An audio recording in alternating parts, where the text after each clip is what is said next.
హే connected family. Seethamma Vakitlo Sirimalle చెట్టు. ఆ పదం వినగానే ఏదో తెలియని మనసుకు హత్తుకున్న అనుభూతి.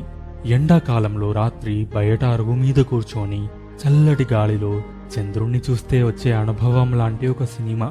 నిజానికి సినిమా కాదు, ఇది మన అందరి సాధారణ జీవితం.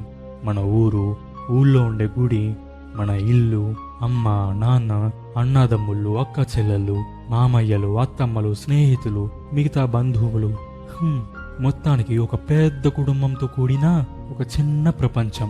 అందరూ మంచివాళ్లే, అందరూ బంధువులే. పరిస్థితులు మనుషుల్ని దూరం చేశాయి, కానీ మనసులు మాత్రం అల్లుకుపోయే ఉన్నాయి. ఇక ఆహ్లాదకరమైన వాతావరణంతో కూడిన మన ఇల్లు, మనం నివసించే చోటు, పచ్చని చెట్లు, పూలు, బయట అరుగు, వాకిట్లు, ముగ్గులు, పైన డాబా. ఇల్లే మనకి ఇంద్రభవనం. ఇంట్లో ఉన్న ప్రతి చోటుతో మనకి అనుబంధం ఉంటుంది.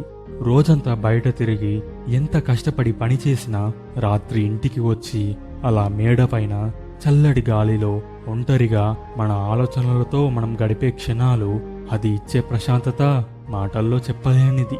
ఎన్నో జ్ఞాపకాలు, మనం ఖర్చు చేసుకున్న క్షణాలు. ఇక ఆ ఇంట్లో ఉండే మనుషులు అంటే మనం, అమ్మ నాన్న, పిల్లలు. దైవభక్తి విపరీతంగా ఉండే అమ్మ. పూజలు, పురస్కారాలు, సాంప్రదాయం, సంస్కృతి అన్నీ బాగా తెలుసు. అమ్మ చేసిన ఏ వంట అయినా అదే మనకి అమృతం. మళ్ళీ అమ్మ ఏం చేసినా అది మన చేతికి ఇస్తే గాని తీసుకోము. నాన్న ఎన్నో గొప్ప అనుభవాల పర్వతం. జీవితం మొత్తాన్ని చదివేసి ఎన్నో ఒడిదుడుకులను ఎదుర్కొని లోపల ఎంత భావోద్వేగాలు, ఆలోచనలు దాగి ఉన్నా బయటకు మాత్రం హుందాగా, గంభీరంగా ఉంటూ చిరునవ్వుని మాత్రం ముఖం మీద నుండి చెరిగిపోకుండా చూసుకుంటాడు. ఇక పిల్లలు పెద్దరికంగా, మౌనంగా ఉండే పెద్దోడు, చురుకుగా, చలాకీగా ఉండే చిన్నోడు. బయట ప్రపంచంలో మనుషుల్ని చదివేసి వాళ్ళ వ్యక్తిత్వాల్ని అర్థం చేసుకొని ఎవరితో ఎలా ఉండాలో తెలిసి తన హద్దుల్లో ఉండే స్వభావం పెద్దోడిది. ఎవరు ఎలా ఉంటే మనకేంటి, ఒక నవ్వు నవ్వేసి తర్వాత మనకు నచ్చింది చేసుకుంటూ సరదాగా ఉండిపోదాం అనే స్వభావం చిన్నోడిది. అంటే ఎక్కడ ఏం మాట్లాడకూడదో తెలిసినోడు పెద్దోడు, ఎక్కడ ఎలా మాట్లాడాలో తెలిసినోడు చిన్నోడు. తర్వాత స్నేహితులు అందరూ ఒకచోట చేరి అలా వాళ్ళ ఇంట్లో జరిగే విషయాలు, సమాజంలో ఎదుర్కొనే చిన్న చిన్న ఇబ్బందులు, సరదా మాటలు, ఇలా సమయం తెలియకుండా గంటలు గంటలు గడిపేసే క్షణాలు. అలాగే మనం ఎంత బాగున్నా మనల్ని కాస్త ఇబ్బంది పెట్టే వేరే ఒక అల్లరి గుంపు. వాళ్లతో చిన్న చిన్న గొడవలు, ఇంట్లో బామ్మతో అల్లరి చేయడం. అలాగే మనల్ని ఇష్టపడి ప్రేమించే వ్యక్తులు చుట్టూ ఎవరైనా చూస్తారేమో అని కంగారుగా జాగ్రత్త పడుతూ ఫోన్లో మాట్లాడే మాటలు. అలా కుటుంబమంతా కలిసి ఎప్పుడో ఒకసారి గుడికి వెళ్ళడం. ఆదివారం రాగానే ఊళ్ళో ఉండే మార్కెట్కి వెళ్ళి అమ్మ చెప్పిన సరుకుల్ని తీసుకొని రావడం. మనం బయటికి వెళ్ళి వచ్చామంటే కాళ్ళు కడుక్కొని లోపలికి రావడం కంటే అమ్మ మనకి దిష్టి తీయడం మాత్రం చాలా చాలా ముఖ్యం. ఇక బంధువులు, అందరికీ వాళ్ళ బంధువులు అనగానే వెటకారంగా మాట్లాడడం, చులకనగా చూడడం, మన ఎదుగుదలని ప్రశ్నించడం, మన మీద నిజాయితీతో కూడిన గౌరవం లేకపోవడం, కానీ పైకి మాత్రం నవ్వుతూ నటిస్తూ కలిసిపోయి మాట్లాడడం, ఇవన్నీ గుర్తుకు వస్తాయి. ఇది అందరి ఇంట్లో సహజమే, ఎవరికి వాళ్ళు మంచివాళ్లే కదా. కానీ మొహమాటాలు, పట్టింపులు, భయాలు, అలకలు, వినయం, మన వల్ల ఒకరు ఇబ్బంది పడ్డారంటే దాని గురించి ఎక్కువగా ఆలోచించం, అసలు గుర్తించం కూడా. కానీ మనం ఒకరి వల్ల ఇబ్బంది పడ్డామంటే మాత్రం ఎప్పటికీ మర్చిపోము. కానీ ఇంతకుముందు చెప్పినట్టు పరిస్థితుల కారణంగా మనుషుల మధ్య దూరం పెరిగి ఉండొచ్చు, కానీ ఏదైనా సమస్య వస్తే మాత్రం మళ్ళీ అన్ని భావాలు పక్కన పెట్టేసి కలిసిపోతాం. అసలైన వ్యక్తిత్వాలేంటో తెలుసుకుంటాం. అందరూ మంచివాళ్లే అని అర్థం చేసుకుంటాం. మన బంధువులని పేర్లు పెట్టి పిలవం, వాళ్ళు ఉండే ఊరి పేరుతోనే సంబోధించడం మనకి అలవాటు.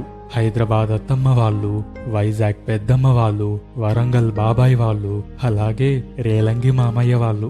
ఇంతే. మన ఊళ్ళో మనం ఎంత ఫేమస్ అంటే మన ఇంటి అడ్రస్ తెలియాలంటే నాన్న పేరు లేదా అమ్మ పేరుతో ఊళ్ళో వాళ్ళని ఎవరినైనా అడిగితే చాలు. ఎందుకంటే ఊరంతా మనకి చుట్టాలేగా. ఇక అక్క చెల్లి ఉంటే తన పెళ్లి చేయడం ఒక పెద్ద బాధ్యత, చెప్పలేని భావోద్వేగంతో కూడిన ప్రయాణం. పెళ్లి చూపులకి స్వీట్లు తీసుకురావడం నుండి పెళ్లిల్లో భోజనాలు వడ్డించేంత వరకు అన్ని మనమే జాగ్రత్తగా దగ్గర ఉండి చూసుకోవాలి. అలాంటి ఫంక్షన్స్ లో కుటుంబ సభ్యులతో బంధువుల మధ్య జరిగే చిన్న చిన్న మాటల పోర్లు, అపార్థాలు, వివాదాలు ఇవన్నీ సహజమే కదా. ఇంట్లో ఎవరికైనా ఏదైనా చిన్నది జరిగినా కుటుంబం మొత్తం పక్కనే ఉంటాం. అందరి ఆశీస్సులు, ప్రార్థనలు, ఆ ప్రేమ అభిమానమే మనల్ని కాపాడుతుందనే నమ్మకం. అలా కళ్ళు తెరిచి పిల్లల్ని, మన వాళ్ళని పక్కన చూడగానే వెంటనే ఆ బాధ, నొప్పి, అనారోగ్యం అంతా కన్నీళ్లలో నుంచి వెళ్ళిపోయి పెదవులపైన చిన్నటి చిరునవ్వు వస్తుంది. ఉద్యోగం అందరి జీవితాల్లో ఒత్తిడితో కూడిన ఒక ముఖ్యమైన ఘట్టం. మరీ ముఖ్యంగా మగవాళ్ళకి ఉద్యోగం ఉంటేనే గౌరవం, విలువ. ఉద్యోగం లేదు అంటే బంధువుల ముందు చిన్న చూపు, అందరి ముందు చేతగానితనం. మనం పడే కష్టం, ఆ తపన, ఆ నిరాశ, ఆ ఒంటరితనం ఎవరితో పంచుకుంటే మన బలహీనత బయటపడుతుందో అని మౌనంగా ఉండడం. నిజానికి మనం బలహీనులం కాము, మానసికంగా చాలా బలవంతులం. మనల్ని పెంచిన అమ్మా నాన్నలకి మనం ఇవ్వబోయే భరోసా, మనం భవిష్యత్తులో నిర్మించుకోబోయే కుటుంబాన్ని మనమే పోషించాలనే బాధ్యత. ఈ రెండిటిని నెరవేర్చాలంటే ఎలాగైనా తొందరగా ఉద్యోగం తెచ్చుకోవాలనే ఆరాటం. దానికోసం ఎంత దూరమైనా వెళ్తాం, ఎన్ని కష్టాలైనా పడతాం.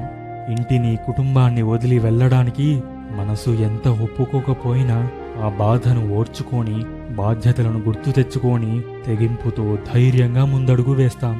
అన్నదమ్ములు ఒకరితో ఒకరు అంతా స్వేచ్ఛగా, విరివిగా మాట్లాడుకోకపోయినా ఒకరి మనసు గురించి ఇంకొకరికి బాగా తెలుసు. తమ్ముడికి కష్టం వస్తే అన్న తీరుస్తాడు, అన్నకి కష్టం వస్తే తమ్ముడు తీరుస్తాడు. వాళ్ళలో వాళ్ళు ఎన్ని అనుకున్నా బయట వాళ్ళు ఏమైనా అంటే మాత్రం అస్సలు ఊరుకోరు. ఇద్దరి ఆలోచనల్లో, భావాల్లో, సిద్ధాంతాల్లో ఒకరితో ఒకరికి విభేదాలు ఉండొచ్చు, కానీ ఒకరంటే ఇంకొకరికి ప్రేమ, గౌరవం. ఒకరిని ఒకరు అర్థం చేసుకుంటారు, తమ తప్పొప్పులను తెలుసుకుంటారు, సరిచేసుకుంటారు. ఇద్దరు రామలక్ష్మణుల్లాంటివారు.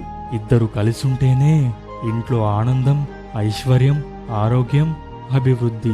మొత్తానికి ఇవన్నీ కలిస్తే పూసిన అందమైన చెట్టే సీతమ్మ వాకిట్లో సిరిమల్లె చెట్టు. చివరిగా ఇది మన కథ, మన అందరి కథ, మన జీవితంలో జరిగే ఎన్నో మధురానుభూతుల కలయిక. కలకాలం గుర్తుండిపోయే ఒక మధురమైన దృశ్యకావ్యం.